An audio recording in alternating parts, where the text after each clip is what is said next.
in this episode, you'll discover the 5 warning signs that your marriage is in serious trouble and exactly what you can do to stop the slide toward divorce. Are you tired of your marriage not growing? You're not alone. Welcome to Why Your Marriage Isn't Growing, a podcast helping couples reignite their relationship, break free from the trap of just getting along, and rediscover the joy and passion they once had. Welcome back to another episode of Why Your Marriage Isn't Growing. Hi, my name is Greg. My name is Carolyn. Let's talk about 3 benefits that they will get through our episode. Let's talk about that because we do know a little bit We know a little bit about this I one. would think we do. 5 critical warning signs that predict divorce with 90% accuracy. How to recognize which stage of relationship breakdown you're currently in, and emergency interventions that can stop the divorce trajectory immediately. And in this episode, the stakes and the opportunity are truly, truly high because research shows that certain patterns in marriage predict divorce with frightening accuracy. What if recognizing these signs early could save your marriage before it's too late? I bet you probably wanted to know that. You did have some early signs. Yeah. You just ignored them. I was ignoring them. You were. So, we're first going to talk about 5 critical warning signs that predict divorce with 90% accuracy. That's a lot. And what that is. The research-backed danger signals that indicate serious marriage trouble, contempt, and character attack, emotional withdrawal and stonewalling, defensiveness replacing responsibility, chronic criticism without repair, and living as roommates rather than intimate partners. And we just talked about the intimate stuff, and you definitely don't want to just be a roommate, so you're just going through life. And the reason why this is important is because in Proverbs chapter 27, verse 14, it warns that a quarrelsome wife is like the constant dripping of a leaking roof. But the principle applies to any destructive pattern. Recognizing these signs early allows for intervention before permanent damage occurs. Okay. Bet you wish you knew that, didn't you? Bet I do. So let's talk about what they can do. So you want to complete the marriage risk assessment honestly.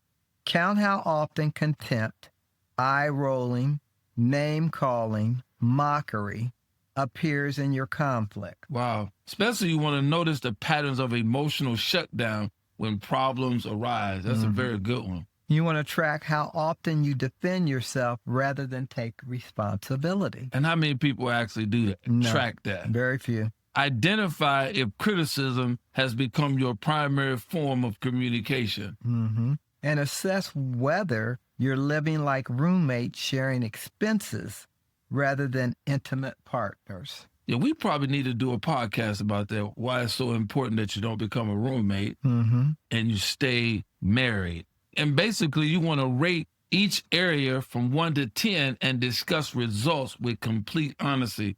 That's going to require you taking that mask off and really deep diving into this relationship. Yeah, it is. So our second point is how to recognize which stage of relationship breakdown you're currently in.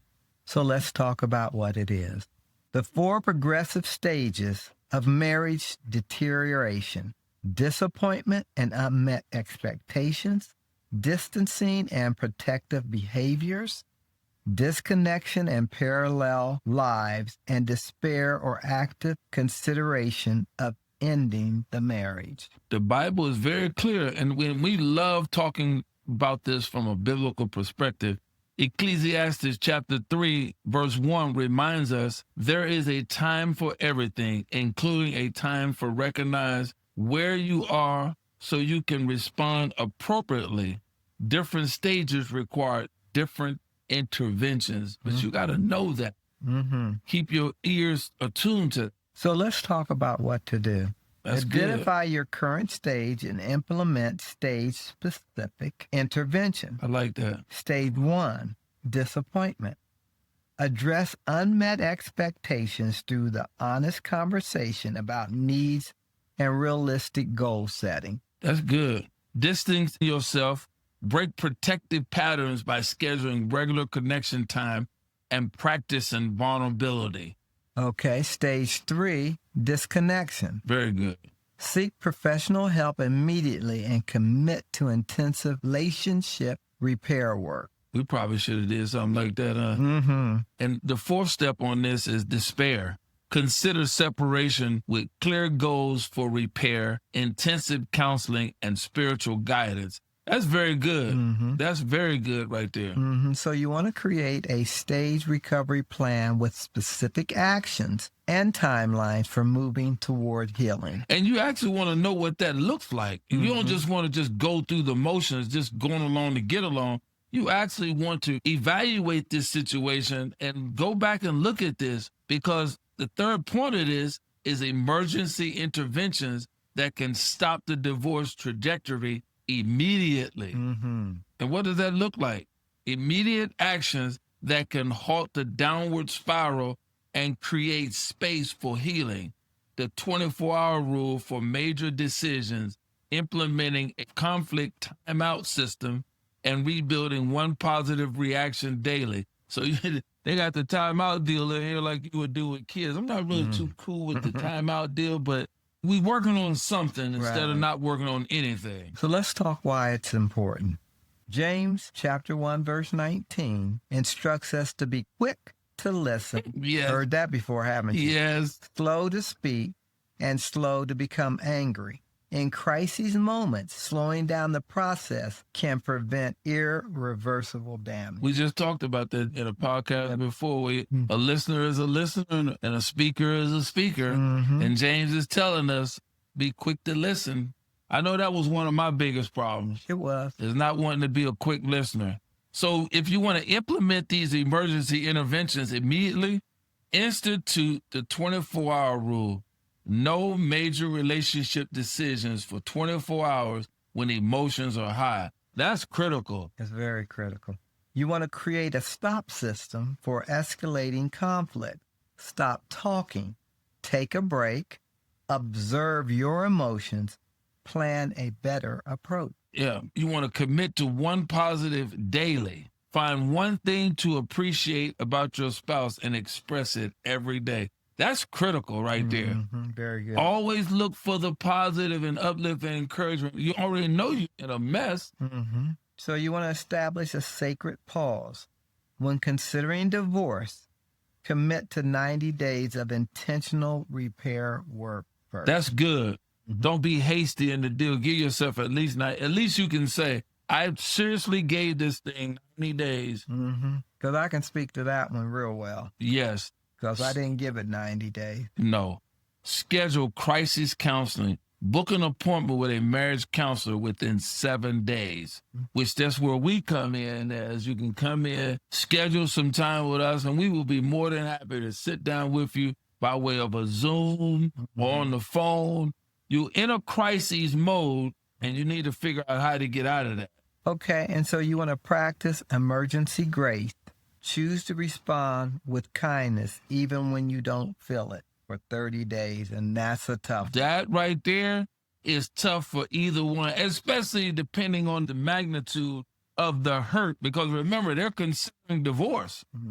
So in our case, would you think that would have worked? Maybe, maybe not, based off of what you found out at the time you found out? I was too angry. You was too angry. I was too angry. I wasn't listening to anything. You know, your marriage doesn't have to become another divorce statistic. The same God who specializes in resurrection can breathe life back into what feels dead. These warning signs aren't a death sentence. They're a wake-up call. That's what I'm getting from this. Every marriage that's been saved from the brink has one thing in common. At least one person decided to fight for it when it seemed hopeless. The question isn't whether your marriage can be saved. It's whether you're willing to do whatever it takes to save it. Your children, your legacy, and your testimony are all waiting for your answer. Yeah, that's right. The advice we're giving here is Yeah. something that we wish. And for those who are on the call who don't know, we've been married twice To the same person. to the same person. Okay. They got clarity now. So let's recap on a few of the things that we've discussed in case somebody might have missed something. Okay. We identified the 5 research-backed warning signs that predict divorce. We learned to recognize the 4 progressive stages of marriage breakdown. We also discovered emergency intervention that can immediately halt the downward spiral, which I like that part. Mm-hmm.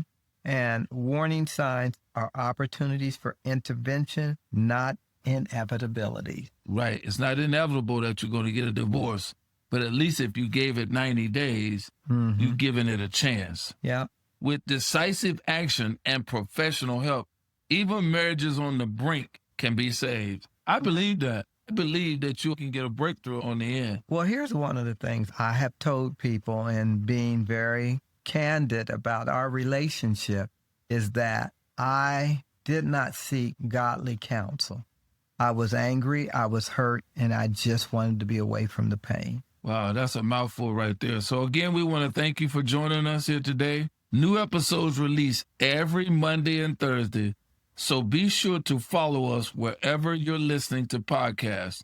If today's message served as a wake-up call for your marriage, please don't wait. Take action today and share this episode with someone whose marriage might be in a crisis, because we already know there are people in marriages that are in crisis mode. Mm-hmm. That's why marriages are growing and they're dying. Right. So we would look forward to being with you on the next episode.